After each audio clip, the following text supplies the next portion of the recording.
Hey there! Welcome back to another video. This time another review and another rant. This time on a film that I had absolutely no desire to watch. I had no hope for, but because I found a link for it online in decent quality, and it was a film that some people had actually asked me about when it was first released. There were people asking me about it. Even later, people were asking me about it, what my thoughts were on it. And I guess people just wanted to rant because, this is a sequel to a movie that I absolutely hated, and I was absolutely stunned that it was as big of a hit as it was, and that film was Right Along. And I guess, alright, I thought I'd at least give it a watch. The sequel. Because, I like giving things a chance. Who knows? Maybe it could be better than the first film. Maybe it could have ended up being a movie that was tolerable or a time waster for me. I mean, look at Fast Five. I had no hopes for that film. And I came out of it I really loved it. It was my favorite film of the Fast and Furious franchise. But I could definitely say Ride Along 2 is not one of those examples. This was just as shitty as the first film, if not even more so. You would think that with a sequel to a film that probably didn't even deserve a sequel to begin with, especially just going off of how much effort was put into the production, you would think that they would try harder. You would think that they would do something different. You would think they would improve upon the predecessor. No, that's not what happens at all here. In fact, it's considerably worse at points than the first film. And I can't even believe I'm even saying that. I mean, this is definitely the worst film I've seen this year. Easily, so far. Batman vs. Superman was shitty. It sucked. It was a boring, overlong mess of a movie. But it at least had that one sequence with Batman kicking ass that I really liked. There's nothing in this film that I could say I liked. There was stuff I tolerated, but there wasn't anything about this movie that I liked. Ride Along 2 is a lazy half-assed sequel to a lazy half-assed movie, and it's directed by Tim Story, who's a perfect choice because he's a lazy half-assed director. It's written by Phil Hay and Matt Manfredi, who, there's a line in this film that they wrote for one of these characters to say in the movie, where he actually says this: "I didn't think this through." Well, I think that's the writer's motto for this film. I didn't think this through. Nobody thought it through. Because this is the most cliched, generic plot possible. You have seen this plot been done a million times in TV shows like Hawaii Five-O, the new and the old version, the stuff like NCIS, CSI, countless other buddy cop movies, and Miami Vice, TV shows from the 70s and the 80s. This plot has been done millions of times over. And this film doesn't add anything new to it either. So that doesn't help matters at all in terms of this film's lack of entertainment value. Now, it stars Ice Cube and Kevin Hart, who, for the love of God, I don't understand why he is so popular. Why is he so popular? He can't act. He's not a good comedic actor. His stand-up is mediocre at best. What is so fucking funny about this guy? What is so great about this guy? Why does it seem to be that every movie that he's in, it just prints money? I don't get it. I don't understand the appeal of Kevin Hart. He's annoying, he's not funny, and he's a shitty actor. Great. A trifecta of shit. Those are not things that I would think would equal successful actor, but I guess that's the case here. He's one of those rare instances where I guess someone like Carrot Top can actually get a career past one movie. I keep hearing that the reason why he keeps getting these roles is because he's a good ass kisser to Hollywood. Great. Let's give a guy who's firmly kissing the butt of Hollywood role after role after role. Not because he honestly is really that talented, not because he's a good actor, not because he's funny, but because he kisses ass real well.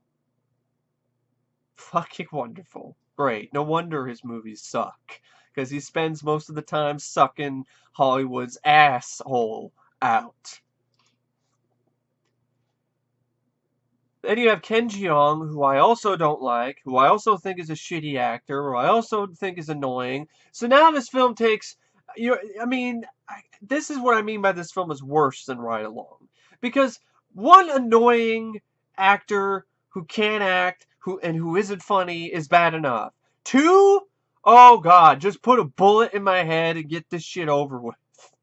Because that would be a lot less painful than having to sit through a movie where you have Kevin Hart being his shrill, annoying self, and then mixed with Ken Jeong's annoying, nerdy, Asian stereotype bullshit, and it's just, oh God, it's a match made in hell. Ice Cube doesn't help matters either because he looks bored and disinterested throughout the whole film like he does in pretty much almost any movie he's in. Same one-note acting on his part too, because he's not that great of an actor either. Benjamin Bratt is in this, and he's slumming it up, playing a very hammy villain that I swear to God, I think Benjamin Bratt was just paid to chew the scenery in this movie. He's paid to chew as much scenery as humanly possible in this film. He does a poor impression of Ricardo Montalban mixed with another poor impression of Antonio Banderas. It's a really, really bad performance by Benjamin Bratt. I'm sorry, I'm just starting to get a little bit of indigestion just thinking about this movie. Ugh. But anyway, yeah, Benjamin Bratt can do a lot better. And the only actor in this that was at all tolerable to me was Olivia Munn. And it's because her performance was like the only one that was somewhat decent to me. And even her performance wasn't even that great. It's just I thought she had I liked her. She had charisma, something that no one else in this film had. So that's why she stood out to me. Plus, I thought she was pretty sexy. I do have to admit, I thought she was a pretty sexy chick, and I have to admit I don't mind Olivia Munn as an actress anyway, so I didn't mind her in this, but she had nothing to do except play the cliched tough chick who is kind of awkward around men. That's really kind of how, that's how it is. I cannot believe this film cost $40 million to make. Where did this budget go? To hire all the hot chicks that are in this movie? The rent out the club in the movie so Kevin Hart can shoot alcohol flames out of his mouth? Is that really what it was? So that to spend all the money so they can have Ice Cube and Kevin Hart have a vacation in Miami? Is that it? This film felt as lazy and uninspired as one of those Adam Sandler movies. But this actually came out in theaters, not on Netflix. And that's crazy to me because this looks like something that should be on Netflix, not in the theater. Direct to video, direct to streaming type quality. There's nothing theatrical about this mess. There's nothing theatrical about this movie. And I still am stunned this made over $120 million. Why? Why the fuck do these movies keep making money? I mean, there's nothing about this film to me that deserves this much money. Dread was a bomb. Keanu, a film that I just saw recently, and I will also be reviewing soon. I really enjoyed it. It was entertaining. It was 10 times funnier than this, and the action sequences in it were also better than any action sequences in this. And this is supposed to be an action comedy. This is supposed to be like a buddy cop movie. It's more like a buddy flop. Or a belly flop. Or a buddy slop.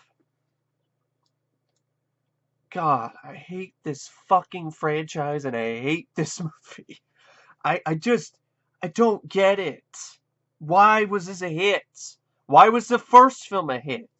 Why is this getting a trilogy? Of all fucking things, Ride Along. That's getting a trilogy.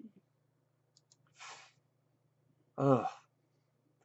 Music by Christopher Leonard's. Nothing. I don't. There was a score. I completely forgot. There was a score to this. And then it had a lot of obnoxious, annoying rap songs in the soundtrack too, and popular music at the time, like Fancy, which they tried to show in for comedic effect, and some stupid scene where Kevin Hart's showing up in a lowrider that's not working properly, and whatever. Fuck me. I mean, the movie even opens up with some shitty trying to do a diversion, like, oh, it's like Fast and the Furious with hot chicks, and you got like these nice cars, and you got Tyrese. And I'm not fooled. I'm sorry, I'm not fooled. And then it's just for some reason the fucking director, the editor, decides to have the whole opening credit sequence have random slow-mo bits. Why? I don't know. To pad the running time? I don't know why, since the film is already long enough. It's an hour and 41 minutes. That is way too long for this movie. Way, way too long, especially for a film with such a paper-thin plot line. So, the basic gist of this, okay, is the whole thing. It starts out in Miami, and we know that it's in Miami because the words Miami pop up on the water. Because in case you didn't know it's Miami, we got to show you that it's Miami. Where you have a crime lord played by Benjamin Bratt, plays Antonio Pope, and he has a hacker named AJ, who's played by Ken Jeong, who's going through a list on a computer. Pope calls the port commissioner Griffin, played by some no-name actor, James Martin Kelly, on the phone, and he accuses him of stealing money from him. With one of his hitmen in the room, Pope has Griffin killed in his apartment, and then orders his men to find out whoever stole his money. And then we flash forward to Atlanta, because then we have Ice Cube and his partner, Detective Mayfield, played by Tyrese. And they try to infiltrate a car to find a drug dealer named Troy, played by Glen Powell. And then Ben, our intrepid hero, Kevin Hart, who's fresh out of the academy, is eager to get on the action, but James has him staying on the radio. James gets close enough to Troy before he pulls a gun on him, blah, blah, blah, blah, blah, blah, blah, blah, blah, blah. Some shit goes down. Looks like things are going to go bad. So Ben shows up to try to save his friend. It makes a fool out of himself, as usual. And then you have a shitty shootout, a lame car chase, and of course mixed with a bunch of slow-mo. And like the film literally stops at times just to show random, random credits roll. Just like, ooh, produced by blah, blah, blah. And then it even stops for the director. It's like, directed by Tim Story. Yeah, like, you're such a big deal, Tim Story. Fuck. Why does he still have a career? He's one of the laziest directors out there. Does he kiss ass well like Kevin Hart does? Is that why? Fuck. So, I'm trying to remember what the fuck happened. I saw this movie last night, folks, and I barely even remember it. I forgot about it already. I have to look on Wikipedia to remember what the fuck happened in this movie. So you have the stupid opening credits sequence. It's in slow-mo, the shitty shootout, and a shitty car chase. And then they find this necklace that has a flash drive on it. They can't get into it. So then it creates this big long thing where they're trying to find somebody that can that can decrypt the flash drive. And of course it happens to be Ken Jeong. And you have this drama where Ben is getting married, and of course you have the stupid humor that always happens in every Kevin Hart film. Oh, he's got to get up high someplace and get knocked down because he's really small, because he's tiny, because he's a little guy, and the only way we can make people laugh is if he hurts himself.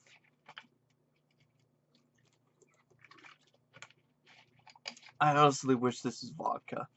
I wish this wasn't water. I wish this was vodka. I mean, I could really use a drink of fucking alcohol after sitting through Ride Along 2. So, so he has his wedding. He's working on his wedding, and his wife is worried about him because he guess he feels I don't know, demasculated or something like that because he's not able to go to Miami with Ice Cube. So since his wife is Ice Cube's sister, she convinces Ice Cube to let him go on the trip to Miami, and shenanigans ensue, of course, and there's this lame chase that Kevin Hart gets. He gets into a foot chase with Ken Jeong. I'm not making that shit up. Kevin Hart gets in a foot chase with Ken Jeong, of all people. And Ken Jeong is outrunning him. Like, what? Like, really? You're getting outran by Ken Jeong? By Dr. Ken? Get the fuck out of here. Come on, come on. Boot my balls, Kevin Hart. But I shouldn't ask you to, because you already are with your annoying, unfunny comedy. Anyway, yeah, there's even scene like in the beginning of the film he opens up with this shrill comedy. It seems like every time he's trying to sound tough, his pitch gets higher and higher. And it's so obnoxious. It's like nails scratching on chalkboard. So you have this stupid foot chase that ends predictably, where Ice Cube doesn't do anything except sit in his car and drive around and then hit Ken Jeong. Because I guess that's how you play cop. That's how cops do it. And then it seems like the rest of the film is just an excuse to show hot women. Hot chicks. Wow, if I want to see hot chicks, I'll just go on a fucking porn website. I'll go on RedTube. Or I'll, go on elsewhere. I'll go on Tinder or some shit. For fuck's sake. If I want to see hot chicks, I don't need to waste my time watching this shit. If I want to see hot chicks. So then you have this drama, of course, where Ice Cube is trying to show Kevin Hart the ropes, which is like, we already saw this shit in the first film. It didn't work then, it's not working here either, because these two have no chemistry. If you're going to have a buddy cop film, you need to have two characters and two actors that have chemistry. It doesn't work if they don't have chemistry. They don't have any chemistry. So it's so painful to sit through any scene that's in this film with these two because they obviously have no chemistry. They don't get along. So it's like one of those things where it's like, I know in Another 48 Hours it seemed like Nick Nolte and Eddie Murphy didn't get along very well, but they at least had that chemistry with one another. That is completely non-existent in this movie. And then you have shitty CGI at times too. And then some stupid idea where Kevin Hart, when he's in a car chase, gets in video game mode and hallucinates that he's in a video game. And that might be kind of an interesting concept if it's handled well, and it's not handled well here. It's just as lazy as everything else in this movie. In fact, it even ends in a completely nonsensical, stupid, moronic way. So after he shows his driving skills that he learned from Grand Theft Auto, I guess, more like budget Theft Auto, because it looks very cheap. I mean, the graphics look like something out of a PlayStation 2 game. And so he shows his skills, and then after he survives the car chase with his video game skills, a title screen shows up that says the words "Game Over." And I'm like, have the writers even played a single video game in their lives? If the "Game Over" screen pops up, that means you fucked up. That doesn't mean that you won. That doesn't mean that you escaped and you're safe and you're fine. If it's game over, you're dead and your car crashed and you didn't fucking make it. I can't believe I have to point this out. But I guess I do, because these writers are morons. They need to write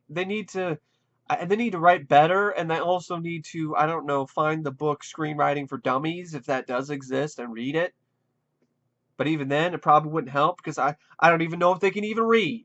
Because if they can't figure out that the game over screen means game over in a video game, then I don't know. I really don't have any hope for them. I really don't. I don't know if they're that well educated, or either that, or they just don't give a shit. And I don't blame them if they don't give a shit about this movie. Who would? How can anyone get really enthusiastic about writing the screenplay for Ride Along 2? It'd be difficult. But at least try. But no, of course not. And they even wrote in a line of dialogue for Ice Cube to say that is literally this. I'm an expert on bullshit. Yeah, you are, Ice Cube. Yeah, you are. Totally are. Especially when it comes to all the shitty movies that you've been in. And how shitty of an actor you are. You totally are an expert on bullshit. And speaking of bullshit and shit, this movie is full of bullshit. And it's shit. And it stinks just as bad as bullshit. I could not believe that line. I'm like, is this satire? Or are the writers poking fun at the franchise behind Ice Cube and Kevin Hart's back? No, of course not. It can't be. That's too clever. That's something clever, which is something that this film is completely incapable of. The writers could not have come up with something clever if they had a gun to their head. Anyway, let's get this shit over with. So they figure out that something's going on with Pope. And Benjamin Bratt is the one that's going on, that might be in on this drug, stuff that's going to Atlanta and whatever.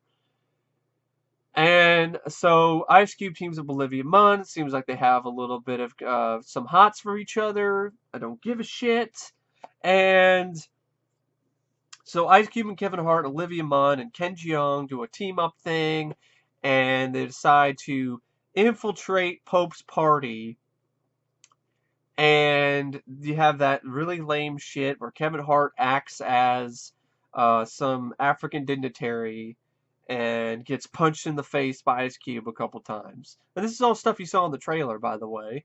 If you found that funny, well, it doesn't. That you already saw it in the trailer, so I don't think it'd be as funny the second time around. I don't know why you found it funny in the first place, but if you did, cool, fine. Teach their own. If you like this movie, cool. I have no problem with it. Just because I don't like it doesn't mean that you can't, but goddamn, this is bad. And there's a scene where Kevin Hart gets attacked by a CGI alligator that looks like something straight out of Eraser with Arnold Schwarzenegger. And I'm like, wow, it seems like graphic CGI hasn't advanced that far, because it looks just as bad as the CGI in Eraser, which is a film from the late 90s. And, of course, Benjamin Bratt figures out what they're doing, and he sets them up, which I'm like, they're stupid. I figured this out before they did. They get on a stakeout. Kevin Hart and Ken Jeong have a nerdy discussion about which Star Wars film is better, and I'm supposed to be laughing my ass off. And the film even makes an Aliens reference, but it doesn't make any sense, and it's not funny because there's no joke with it. It's just some computer tech guy mentions that the USB drive might have acid for blood, and then because he's just joking around, and then Kevin Hart just says aliens. That's all he does. That's not a joke. That's just referencing aliens. It's not a joke. This film isn't a joke either because it doesn't have any jokes. I can't even call it a joke because then it would mean that I could actually laugh at it, at how bad it is. But no, I can't even do that. It's just forgettable garbage. It's shit that's so bad it makes me want to wash my ass out with soap after I'm done with it. So, yeah, you have the stakeout. which sets up the predictable, oh, the truck that they think has drugs is empty. Yeah, I saw that coming a mile away. And it sets up a climax that has some explosions in it, but that's about it. Benjamin Bratt is about to kill Ice Cube and Olivia Munn, and Kevin Hart comes to the rescue and knocks a container over with some flammable liquid containers that explode and set up enough of a distraction. And then there's a really lame chase with Benjamin Bratt getting in a semi-truck, driving slowly through the dock. He gets stopped by Kevin Hart, who sets up one of the shipping containers in his way. He gets out. He's thinking about shooting. He's going to shoot Ice Cube and Olivia Munn again, but Kevin Hart jumps in the way, takes the shots, which I'm like, didn't he already do that in the first film? Wasn't this something he already did? Regardless, I wish he got shot and he was dead. There were plenty of times in this movie where it looked like Kevin Hart's character might die. Like he might get blown up in a car bomb.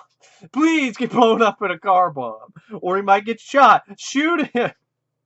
He was that annoying and that fucking obnoxious to me. I was like, I would have given the film huge kudos if it actually did kill him off. Maybe would actually like the movie if it actually killed Kevin Hart. Of course, that's not what happens because he's the star of the film. He's the rising star. More like the rising turd that's rising up out of your asshole. So anyway, see the lame climax. Kevin Hart sacrifices himself. They shoot Pope. He gets back up again, and Ice Cube uses Kevin Hart as a shield because he's wearing a bulletproof vest. Once again, I know I'm repeating myself, but I would have gotten so much pleasure out of seeing him get just Kevin Hart being used as a shield, like Arnold used that guy's body in Total Recall. Just puts him up in front of the bullets and just blood and brains everywhere. Oh god, you can call me fucked up all you want to, but I am so sick and fucking tired of Kevin Hart that would be such a cathartic experience. It's just such a great sight to see if he was pumped full of lead, blown to fucking smithereens like Murphy and RoboCop. But anyway, it's not what happens, sadly. Kevin Hart lives. Benjamin Bratt dies. Olivia Munn gives Kevin Hart a Lamborghini or whatever to drive to Miami to be with his wife for the wedding. Ice Cube takes her along. This is +1 for the wedding. Kevin Hart has the wedding, gets in a boat with his wife. He gets dragged behind the boat. It's supposed to be hilarious. The movie ends, and I want to put a noose around my neck and fucking hang myself. At least so I could, forget what the fuck I saw. But I already did forget what I saw anyway, so that wouldn't have helped. And fuck it. No, I'm not going to kill... I mean, this is not a film that... I'm exaggerating here, folks. This isn't a film where I'm like, oh, it's so bad I want to kill myself. No, I mean, it is bad.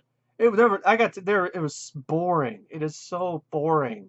Mind-numbingly boring, folks. This is one of the most boring buddy cop movies I've ever seen. I've seen TV movies from the 70s that were more exciting than this movie was. And if that's not enough, it's also annoying. The experience of sitting down and watching Ride Along 2 is like having Jim Carrey's character from Dumb and Dumber making the most annoying sound in the world in one ear, while somebody else is punching you in the balls. Yeah, painful, isn't it? That's how painful it is to sit down and watch Ride Along 2. Jim Carrey going, and ball punching. After ball punching and more punches to the balls. Just repeated ball punching and torture. Or the nails to the ball, or the nail to the ball sack, like in Surfing in the Rainbow. While Jim Carrey's in your other ear going, eh! That's exactly what it's like to watch this movie, because Kevin Hart is every bit as annoying as Jim Carrey was in Dumb and Dumber making the most annoying sound in the world.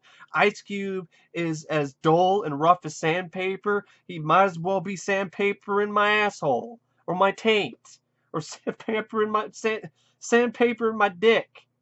Because it's that painful to fucking sit through, having somebody who literally looks like they would rather be anywhere else other than here, and then having another guy who's a motor mouth a minute, roadrunner on fucking speed, just annoying the hell out of you. And then Ken Jeong's there being annoying too. So it's just like, just fucking end it already. Fuck wanting to kill myself because this movie's so bad. I want to kill this movie. I want to put 2 bullets in its head till it's dead. Anyway, I don't really know what to say about Ride Along, except Ride Along 2. Sorry, I already talked about I ranted on Ride Along years ago. I don't know what else to say about Ride Along 2, except it is as bad as I thought it was going to be, if not worse. There's one tolerable thing about it. It was Olivia Munn. That's it. Everything else sucked ass. It was bad. Everything else was unfunny, annoying, irritating, boring, and just lackluster, and just completely, utterly lame in every way imaginable. Didn't have any good action sequences. It didn't have any good bits of comedy. It didn't have really any acting that was really that great. It had a shitty story. It had none of the music was that good. It's stunning. It's stunning to me that a film like this was even made. I mean, this is gross incompetence on the highest level, folks. And it made over $120 million. So when Kevin Hart says things like, I don't care what critics say, I only care about my fans and what they have to say, no, he has a point. Because it doesn't matter what people like me and myself say. It doesn't matter what all the critics are saying when it comes to this movie. Got a ton of bad reviews, and so did the first film. It doesn't matter because these movies inexplicably still make over $100 million. I don't know what the secret is. I don't know why these movies make so much money. I don't get it. In my opinion, they don't deserve it. They don't. They don't deserve to make $1.20, let alone over $120 million. But yeah, I'm spent on Ride Along 2. I don't know what else to say. I rate out of 5 stars, half a star. Half a star for Olivia Munn. That's it. That's it. I know you might be saying I'm being harsh, whatever. Half a star. Because this film is insufferably boring and insipid and stupid. And there was nothing about this film that added anything new or interesting or refreshing to the world of cinema. It was just day-old soda. Flat as fuck. Like soda that's been left outside with the can open for months. Anyway, yeah, I like to run over this movie with a steamroller. So it would just finally die. But no, it won't, because we're getting Ride Along 3. The subtitle for Ride Along 3 should be Ride Along 3, Fuck Me. Because that's exactly what it would be. I'm getting fucked in the ass again by Ice Cube and Kevin Hart. Fantastic. Hallelujah. I'm totally looking forward to that shit. Anyway, thank you for watching my rant. And as always, I will see you guys later. See ya.